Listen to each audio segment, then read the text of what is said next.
I'm here with Bo Shuff, and he is the executive director of DC Votes, and we are here to talk about DC statehood. So what is the first thing people need to understand about this fight?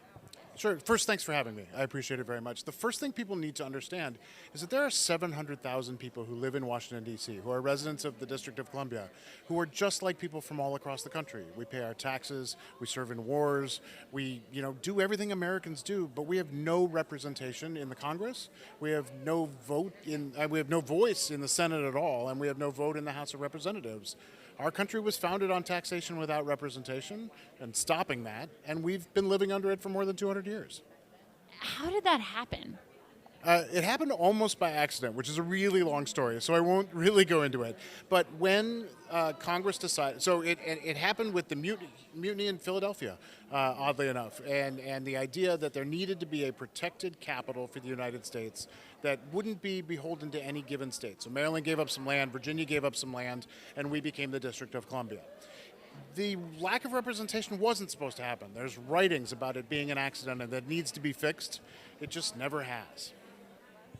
So for me, it seems to be the case that DC is a very black community. It's a very left-leaning community. Is it direct voter suppression, or is it just a logistical error? Because I feel like critics would say, "Oh no, it's not about race. It's not about Republicans trying to keep votes from the people. It's just how it is." Yeah, absolutely. Its origin was an accident, but the fact that it's never been fixed is a clear example of voter suppression. It's a clear example of racism. It is systemic racism. If you want to define that for anybody about any issue, you find a scenario where a body that is mostly white makes decisions for a population that is mostly black. And that's exactly what we have in the District of Columbia. Our Congress, which is very much mostly white, gets to make all the decisions about the lives of the people who live in the district, which is a majority person of color district. It is systemic racism to its core. So what is your organization doing to fix it, and how can people watching get involved? The easiest way to get involved is to go to our website, dcvote.org, and find out all the stuff we've got going on. Our job is focusing on education, is really talking and teaching people across the country. A lot of people don't know there's 700,000 people, like I mentioned. They don't know that, we don't pay taxes. I've had people ask me when I'm around the country, well, don't you just go home to vote? Well, I do, but my house is in D.C., right? We do not have anyone who can speak for us, and a lot of the country doesn't know that. They think that D.C. is just a company town, quote unquote, with only people who work in the federal government there.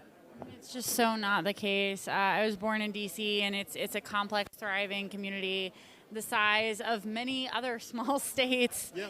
And the people there are not all political, right? Like any other state, you have people who don't care at all. They're just living their lives, and to deny them their right that should just go without saying in a democracy, it's disgusting. Totally. There are states that have a higher percentage of their population working in federal government than D.C. does. There are states that have higher populations, Vermont and Wyoming. We just spent the week worrying about the primary in Wyoming. We don't have one in D.C. that actually means anything because our elected officials don't have a voice once they get to the Senate or the House. We are just like everywhere else. Like, we've heard Congress people talk about the fact that we don't have bowling alleys or car dealerships. We have all the same things as everywhere across the country. And what we're asking for is to be treated the same way, to have elected officials that have a voice and a vote in the Senate and the House. Well, thank you so much for being here, Bo, and thank you for all your amazing work. Absolutely. Thanks for having us. I appreciate it. Is there anything else you'd want to add? Make sure, help us fix the flag and add a 51st state. Do you think you'll be able to vote soon? I hope so. I can vote. I just need it to mean something. So true. Although, unfortunately, I think that one might be bigger than DC. That feels like a whole other. I know, right? Sorry to inject some cynicism into this, but thank you so much, everybody.